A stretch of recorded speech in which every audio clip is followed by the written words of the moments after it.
Folks, I got that one marinating real quick to build one together. So I like to take my favorite Girl Scout cookie, which is Samoa's. Peel this bad boy right down just like that.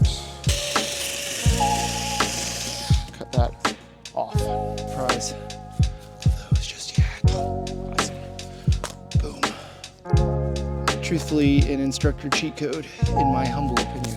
Let's just jump in there. All right.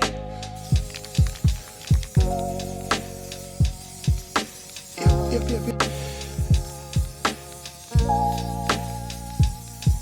Out of the way.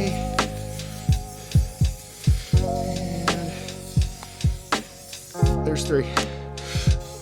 Boom. So we're gonna just let that cook for a minute, take a break, and when we come back, these will be nice and dry. These have been sitting here drying for a second. Now the stencils themselves, you can kind of see, are still probably a little wet, but I can tell that the paint underneath, being matte paint, is super dry, so that's just awesome. What a sick target. Let's move this one down here. We got our training nuts. Awesome. We can just go ahead and run through these dots. What a cool stencil system here. Okay, and our last one, transition, boom. Honestly, guys, operator survival tool. OST, cannot beat this stencil set as a training tool. I highly recommend it. Go pick it up.